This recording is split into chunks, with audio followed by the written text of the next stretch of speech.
Hey guys, welcome back to Andy's Dinosaur Reviews, and today we are going to check out the second wave of the Jurassic Park 30th Anniversary Captivz from Toymonster International.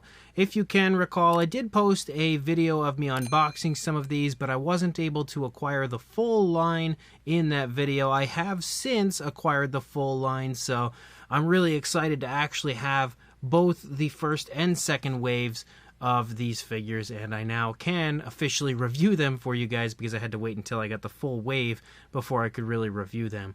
But you can see we've got quite a few species this time around, a few new species that we didn't have prior, which we have the Corythosaurus and the Compsognathus. We also have a Geosternbergia, which is not really a Geosternbergia, it's basically just a pteranodon, but with the Geosternbergia colors, or you could say the Kenner pteranodon colors.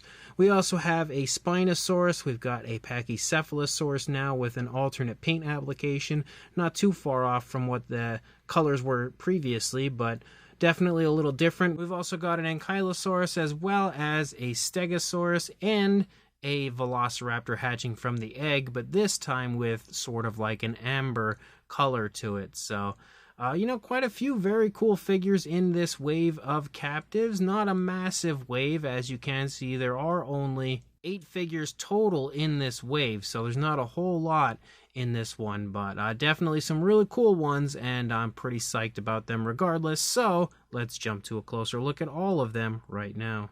So straight away, we've got one of the most exciting figures for this round. We have the Corythosaurus, and it very much so has those Jurassic Park 3 colors to it, which looks awesome. We've got a really nice sculpt, also I think resembling the Jurassic Park 3 version of the Corythosaurus pretty nicely. You can see, again, when it comes to a minifigure, like, man, is that ever impressive. Not only the sculpt, but the paint as well. You can see a pretty impressive head sculpt. You've got a nice beak sculpted out right there as well. We have a very light tone of color for the beak. We've got some nice light greens there starting in the head, but also some very dark greens that kind of start there as well. You can see there's some like reddish tones up there in the crest. You can also see a white tone kind of run up and over the top. Similar tone to what we see on the beak. Lots of really nice detail as you move down the course of the Corythosaurus. You can see that dark green kind of becomes like an outline for the light green moving along the upper part. Really nice skin texture you can see, especially shining right there in the stomach region. You've got the muscle definition not only in the arms and legs, you can see it pretty much through the course of the entire body. We've got some darker green up here on the top of the Corythosaurus, sort of striping here along the back. And again, really nice bipedal pose for our Corythosaurus. You can also see some kind of like a greenish wash that's been applied from the knee down basically here for the legs of the Corythosaurus as well to highlight the detail. You can see the foot sculpt looks really nice. No painted nails, but there's definitely a lot of paint elsewhere on the figure. And then as you move out into the tail, you can see again we continue to have that light green sort of circled and bordered around by that dark green as you move out. The Corythosaurus is honestly gorgeous. When it comes to recreating a Jurassic Park 3 version of a Corythosaurus, like, that is awesome, and they did such a great job on both the paintwork and the sculpt of this figure. It really is a standout in a long, very impressive line of Captivz figures. I would say that this might be one of my favorites overall. We've also got the returning hatching Velociraptor, but this time this is the rare figure of the bunch because we have the same sculpt that we had first time around, but this time the entire figure is in an amber tone. So again, just like with the first one, you can take the raptor out of the egg. You can just leave the egg completely hollow, but you can see the sculpt again is just the same as the original one, but we've got super cool amber colors on this one, and it's definitely a neat little addition. I love that they always do that sort of like super rare or limited version of a certain dinosaur in a certain color, but having the raptor in the amber tone was honestly a great choice. Definitely like that idea. They utilized it perfectly, and it's pretty much the perfect addition when it comes to what you would want for a rare figure in this line. We've also got the Stegosaurus, and what I like about this Stegosaurus, first of all, the paintwork is awesome on this, but in an always continuing trend with Toymonster International, they listen to us. They listen to us quite often, and you can see they've definitely fixed this Stegosaurus quite a bit compared to the older release, and to show you that, here is the previously released version of the Stegosaurus. Now you can see it's pretty similar when it comes to the sculpt and pose and everything, but we've massively fixed the head. The head is entirely different from the older one. You can see a much more proportionate head sculpt now on the Stegosaurus, whereas we previously had a massive head on the Stegosaurus. So they, of course, are listening. That's something I've heard many people mention in the past, was the size of the head sculpt on the Stegosaurus, and they clearly have improved it, and it now looks perfect, if you ask me. And you can see on top of that, the rest of the body seems to be pretty much the same as the older one, except for, again, the newly sculpted head. You've got a black eye there for the Stegosaurus. Really nice greenish tones, but it looks like they've applied a very nice dark wash to the figure, which highlights the detail really nicely. We also have this light tone here for the underside. You can definitely see the dark wash down there as well. And then kind of like the light greens up there in the plates, but you have a dark brown that sort of runs through there and designs through. I would say they very much so were replicating the Lost World Jurassic Park version of the Stegosaurus, and when it comes to a minifigure version of it, they did a pretty darn good job, you know. Definitely made it look pretty reminiscent of the Lost World Jurassic Park Stegosaurus. Maybe not picture perfect, but easily the best version of a minifigure style Lost World Jurassic Park Stegosaurus I've ever seen, and also probably one of the most highly detailed paint jobs that you'll see on a mini Stegosaurus. Look at how nice that dark wash just makes that detail pop in the best way possible. It looks so good on this figure. I'm always just so blown away by how good the Captivz paint jobs always are, and exactly the same case for the Stegosaurus. Definitely a really nice upgrade to the Stego compared to the older ones. Now, one figure I am hoping they do reboot and remake is the Ankylosaurus, because the Ankylosaurus just looks a little weird to me. It always has. It's a little off as far as the appearance goes.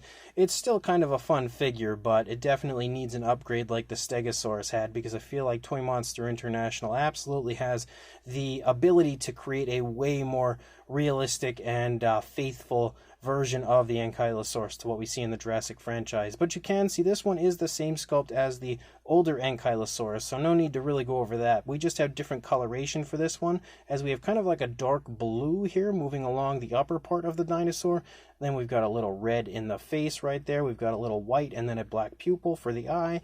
You can see the inside of the mouth is painted, which is very impressive considering the size. And then we have kind of like a tan down here with a nice dark wash that's present on the figure, really giving it that kind of dirty and realistic look and feel. And you can see what the club looks like back there.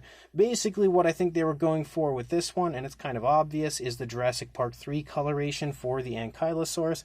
And, they did a pretty good job, I think. Overall, it's got that fairly reminiscent to JP3 sort of look to it, and it looks pretty good for what it is as far as the paint apps go. Again, the sculpt isn't the best and definitely could be improved, but the paint apps on this one are pretty decent. Again, fairly nicely replicating the JP3 look. We've also got the Spinosaurus. Now, the Spinosaurus features the exact same color that we saw on the supersized version of the Spinosaurus that was released previously. So this is the same sculpt as the older Spino. We've got that really strong curve to the tail and everything. So if you do have any of the older Spinos from the Toymonster International Captivz line, you're definitely going to know what this figure is. It's just that we have the new coloration that we already saw on the supersized version now present on the more standard sized version of the Spinosaurus for this wave. We've also got the Geosternbergia, and we have had Pteranodons in the past from the Toymonster International line, but we didn't have this sculpt. This is a new sculpt, or at the very least the head sculpt is definitely new.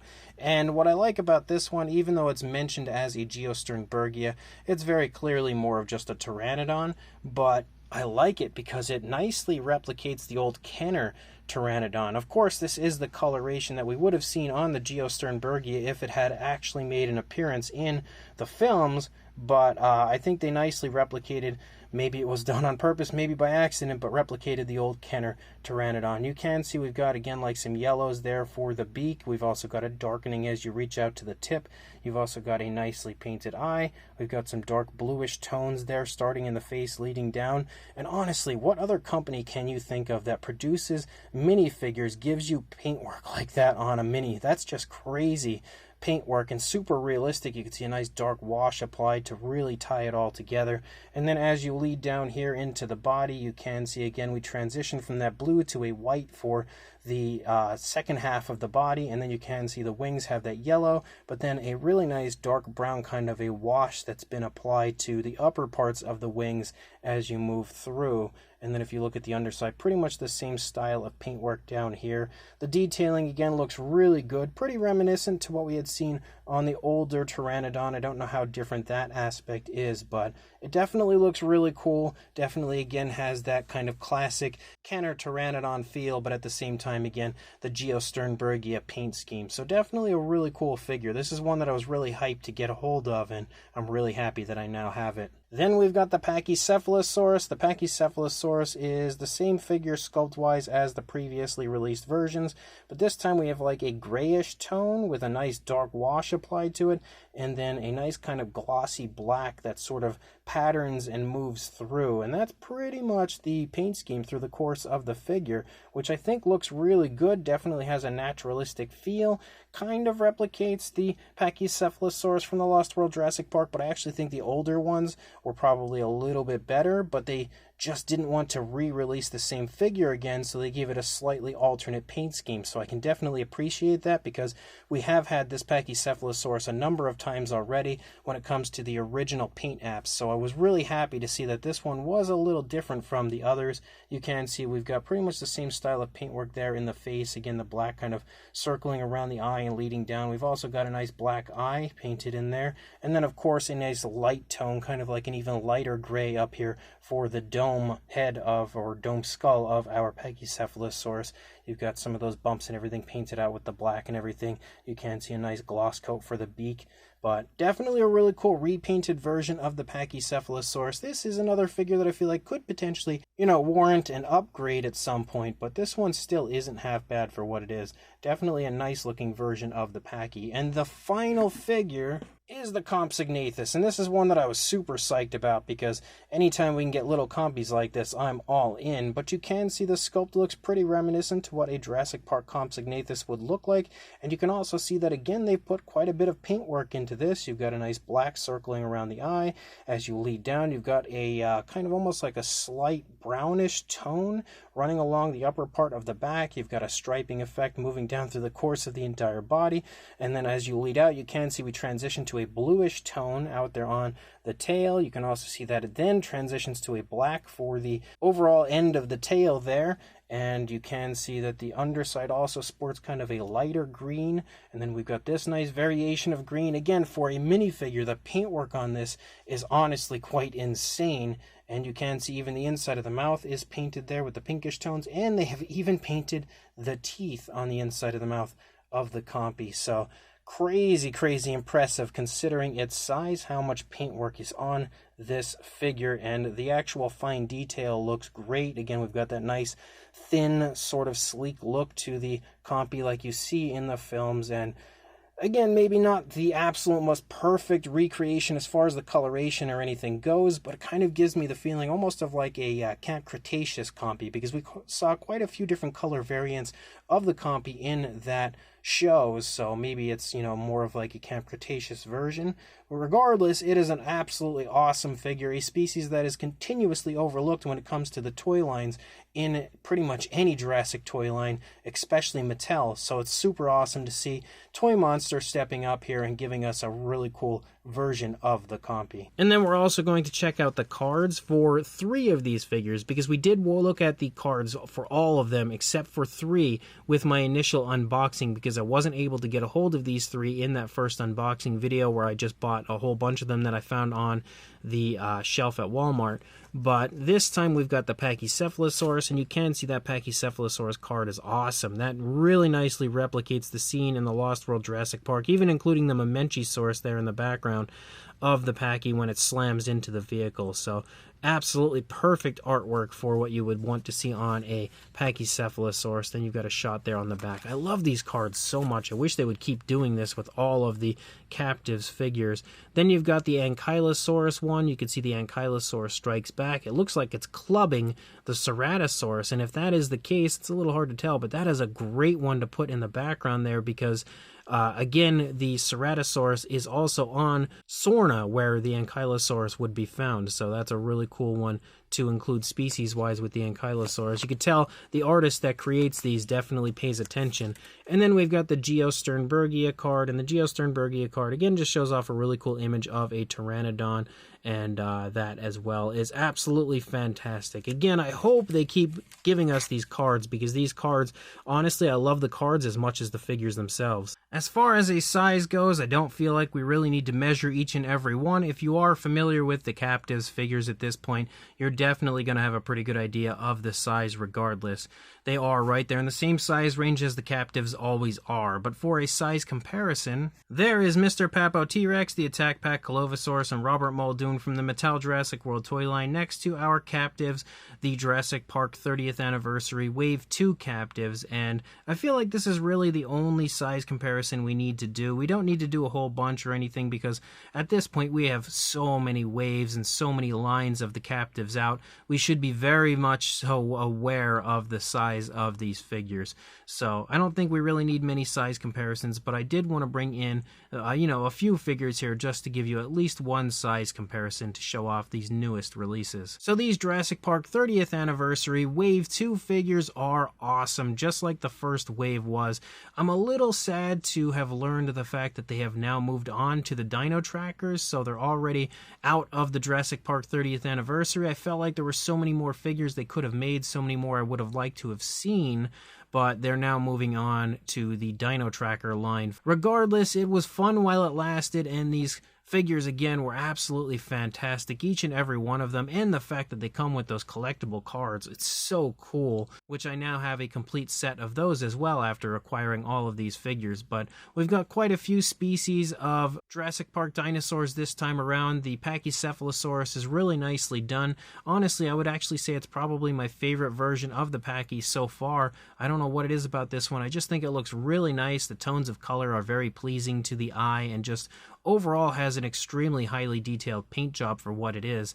And we also have an Ankylosaurus here, which the Ankylosaurus is probably the weakest of this wave because it is still that older sculpt that doesn't look that great. Definitely needs an improved, updated sculpt like the Stegosaurus, but the paint job is pretty cool for what it is. Again, definitely replicating the JP3 version of the Ankylosaurus, which is a pretty cool version. The very first time we really saw the Ankylosaurus in the Jurassic franchise would have been Jurassic Park 3, so we have the first visual of an Ankylosaurus recreated here by Toymonster International. We also have the Geosternbergia, which again, as I said earlier, is more of just a Pteranodon sporting the Geosternbergia colors, but that one as well looks really nice. Definitely cool to see an updated version of this pterosaur, because we have had the Pteranodon in the past, but this one is definitely a little different compared to the older one. Nice looking sculpt on this, nice paintwork as well. Again, screaming Kenner Jurassic Park Pteranodon, that's without question. We've got the Spino, and the Spino's the same sculpt as we previously have had as well, just with the same colors that we saw on the supersized version of the Spinosaurus earlier on in the year. So it's more of like your standard size with the curly tail over the larger version that we had previously. But definitely still another cool looking version of the Spinosaurus. Fairly decently replicates the color scheme of the JP3 Spino, but more of like almost like a Camp Cretaceous version, I would say, because it has more of like the brownish tones rather than the grayish tones we would probably see on the JP3 Spino. You've also got the rare version of the hatching Velociraptor with the awesome amber colors, which I am a massive fan of. I think it just looks super cool. The figure as a whole is great. The sculpt is great. Was a big fan of it the first time around, but I love the new amber look for this one. Definitely a really neat figure to be included. You've got the Stegosaurus, which is fantastic. I love the newly sculpted head on this. It's so much more proportionate and just looks way better than the older one did. The paint job on this as well is gorgeous. I love the tones of color on this. I love the nice, very impressive dark wash because it has highlighted the detail in the most realistic way.